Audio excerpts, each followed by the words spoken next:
जब साधक आध्यात्मिक यात्रा की उस मोड़ पर पहुंचता है जहां वह केवल प्रश्न नहीं करता बल्कि हर उत्तर में ईश्वर की झलक देखने लगता है, तब वह विभूति योग को समझने के लिए तैयार हो जाता है।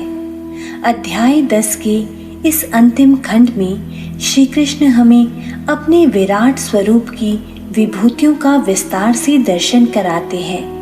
वे बताते हैं कि संपूर्ण तेज, सामर्थ्य, ज्ञान, सौंदर्य, संगीत, नीति, नायकत्व और चेतना में जो कुछ भी विलक्षण और प्रभावशाली है वह सब उन्हीं का अंश है। यही वह बिंदु है जहाँ भक्ति केवल एक भावना नहीं रहती, वह एक दृष्टिकोण बन जाती है। आज का युवा जो जीवन में प्रेरणा, पहचान और शक्ति की तलाश में है, उसके लिए यह ज्ञान अद्भुत मार्गदर्शन है। यह अंतिम भाग हमें सिखाता है कि जब हम अपने भीतर और बाहर की सुंदरता, बुद्धिमत्ता और प्रतिभा को ईश्वर का प्रतिबिंब मानते हैं, तब जीवन में गर्व नहीं आता, कृतज्ञता आती है। तब हम किसी से ईर्ष्या नहीं करते, प्रत्येक विभूति में प्रभु को प्रणाम करते हैं। यह ज्ञान हमें अपने जीवन, कार्य, संबंध और उद्देश्य चारों को दिव्यता से जोड़ने की कला सिखाता है। वृषणीनां वासुदेवस्मि पाण्डवानां धनञ्जयः मुनीनामप्यहं व्यासः कवीनाम उष्णा कविः। भगवान श्री कृष्ण कहते हैं कि वृष्णि वंशियों में मैं वासुदेव स्वयं श्री कृष्ण हूँ, पांडवों में मैं धनंजय यानी अर्जुन हूँ, मुनियों में मैं व्यास हूँ जिन्होंने वेदों और पुराणों को संकलित किया, और कवियों में मैं शुक्राचार्य, दैत्य के गुरु जो बुद्धि और ज्ञान में श्रेष्ठ थे वह हूँ। यहाँ भगवान ने उन क्षेत्रों में अपनी उपस्थिति बताई है जहाँ नेतृत्व, पराक्रम, ज्ञान और काव्य प्रतिभा का विशेष महत्व है। श्री कृष्ण का स्वयं को वासुदेव कहना उनकी सर्वोच्चता को दर्शाता है। अर्जुन का पांडवों में सर्वश्रेष्ठ होना उनकी वीरता और भक्ति को दर्शाता है। व्यास मुनि ज्ञान और लेखन के प्रतीक है और शुक्राचार्य अपनी अद्भुत काव्य प्रतिभा और ज्ञान के लिए जाने जाते हैं। यह श्लोक हमें सिखाता है कि परमात्मा केवल अमूर्त अवधारणाओं में ही नहीं बल्कि महान व्यक्तित्वों में, उनके गुणों में और उनकी उत्कृष्ट रचनाओं में भी प्रकट होता है। आधुनिक जीवन में हम अक्सर अपने आदर्शों और प्रेरणा स्रोतों को बाहर खोजते हैं। यह श्लोक हमें याद दिलाता है कि जब हम किसी में श्रेष्ठता, ज्ञान या नेतृत्व देखते हैं तो वह वास्तव में उस परम शक्ति की ही अभिव्यक्ति होती है। यह हमें अपने भीतर भी इन गुणों को विकसित करने के लिए प्रेरित करता है। अपने आसपास के महान व्यक्तित्वों से प्रेरणा लें और उनके गुणों में दिव्यता को पहचानें। अपने भीतर ज्ञान, वीरता और रचनात्मकता के गुणों को विकसित करने का प्रयास करें, क्योंकि ये भी ईश्वरीय गुण है। दंडो दमयतामस्मि नीतिरस्मि जिगीषताम् मौनं चैवास्मि गुह्यानां ज्ञानं ज्ञानवतामहम्। इस श्लोक में भगवान श्री कृष्ण कहते हैं कि दंड देने वालों में मैं दंड हूँ जो व्यवस्था और न्याय स्थापित करता है। विजय की कामना करने वालों में मैं नीति हूँ जो सही मार्ग और रणनीति है। गुप्त बातों में मैं मौन हूँ जो सबसे गहरा रहस्य है, और ज्ञानियों में मैं ज्ञान हूँ जो सर्वोच्च बोध है। यहाँ भगवान ने उन क्षेत्रों में अपनी उपस्थिति बताई है जहाँ न्याय, सफलता, गोपनीयता और आत्मबोध का विशेष महत्व है। दंड समाज में व्यवस्था बनाए रखने के लिए आवश्यक है। नीति सही दिशा दिखाती है। मौन आंतरिक शांति और गहरे रहस्य का प्रतीक है और ज्ञान स्वयं परम सत्य का स्वरूप है। यह श्लोक हमें सिखाता है कि परमात्मा केवल बाहरी रूपों में ही नहीं बल्कि न्यायपूर्ण व्यवस्था में, सफल रणनीतियों में, आंतरिक शांति में और सर्वोच्च ज्ञान में भी व्याप्त है। आधुनिक जीवन में हम अक्सर बाहरी सफलताओं के पीछे भागते हैं, लेकिन आंतरिक शांति और गहरे ज्ञान को नजरअंदाज करते हैं। यह श्लोक हमें याद दिलाता है कि सच्ची शक्ति और सफलता तब आती है जब हम न्याय, नीति और आत्मज्ञान के मार्ग पर चलते हैं। मौन की शक्ति को समझें, क्योंकि गहनतम ज्ञान अक्सर मौन में ही प्रकट होता है। अपने जीवन में न्याय और नीति का पालन करें, मौन में शक्ति खोजें और आत्मचिंतन के माध्यम से आंतरिक ज्ञान प्राप्त करें। यही आपको सच्ची सफलता और आंतरिक शांति की ओर ले जाएगा। यच्चापि सर्वभूतानां बीजं तदहमर्जुन न तदस्ति विना तस्यान् मया भूतं चराचरम्। यह श्लोक भगवान की सर्व आधारता का स्पष्ट उद्घोष है। भगवान कहते हैं, हे अर्जुन, सभी प्राणियों का बीज मैं ही हूँ। मेरे बिना कोई भी चल या अचल वस्तु अस्तित्व में नहीं रह सकती। बीज का अर्थ है मूल कारण, जिससे सब कुछ उत्पन्न होता है। जैसे एक छोटे से बीज में एक विशाल वृक्ष की पूरी क्षमता छिपी होती है, वैसे ही भगवान ही इस पूरी सृष्टि के मूल कारण है। यह श्लोक अद्वैत वेदांत के इस सिद्धांत को पुष्ट करता है कि ब्रह्म ही एकमात्र परम सत्य है, जिससे यह संपूर्ण सृष्टि प्रकट होती है और उसी में विलीन होती है। यह ठीक वैसा है जैसे एक धागे के बिना कोई माला नहीं बन सकती, वैसे ही भगवान के बिना कोई भी वस्तु चेतन या अचेतन अस्तित्व में नहीं रह सकती।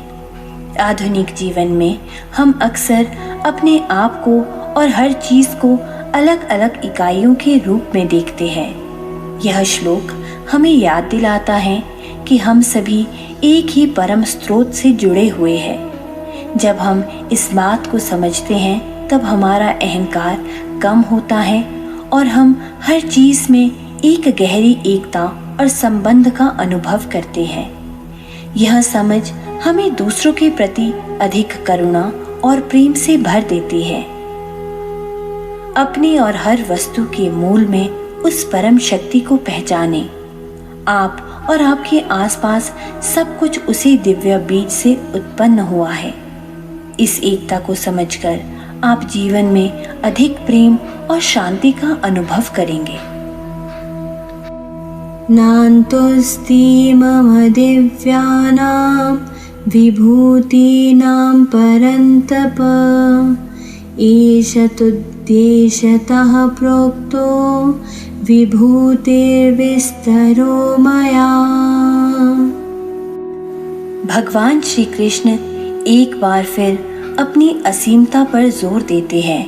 वे कहते हैं, हे परंतप, मेरी दिव्य विभूतियों का कोई अंत नहीं है। ये तो मैंने तुम्हें अपनी विभूतियों का केवल एक संक्षिप्त विस्तार ही बताया है। यह श्लोक हमें यह समझाता है कि भगवान ने जो कुछ भी वर्णन किया है वह केवल उनकी असीमता का एक छोटा सा अंश है। यह ठीक वैसा ही है जैसे आप किसी विशाल सागर की गहराई का वर्णन करने के लिए कुछ बूंदों का उदाहरण दें। आधुनिक जीवन में हम अक्सर ज्ञान को सीमित मानते हैं और सोचते हैं कि हमने सब कुछ जान लिया है। यह श्लोक हमें विनम्रता सिखाता है और यह बताता है कि परम ज्ञान असीम है, यह हमें यह भी याद दिलाता है कि हमें हमेशा सीखने के लिए तैयार रहना चाहिए और कभी भी यह नहीं सोचना चाहिए कि हमने सब कुछ जान लिया है। भगवान का यह कहना है कि ये तो मैंने तुम्हें केवल अपनी विभूतियों का एक संक्षिप्त विस्तार ही बताया है। हमें उस असीम रहस्य और महिमा के प्रति श्रद्धा से भर देता है जो इस ब्रह्मांड में व्याप्त है। ज्ञान के प्रति हमेशा जिज्ञासु रहे और अपनी सीमाओं को स्वीकार करे। समझे कि ब्रह्मांड असीम है और ईश्वर की महिमा का कोई अंत नहीं है। यह विनम्रता आपको निरंतर सीखने और बढ़ने में मदद करेगी। यद्यद् विभूतिमत्सत्त्वं श्रीमदुर्जितमेव वा तत्तदेव अवगच्छ त्वं मम तेजोंशसंभवम्।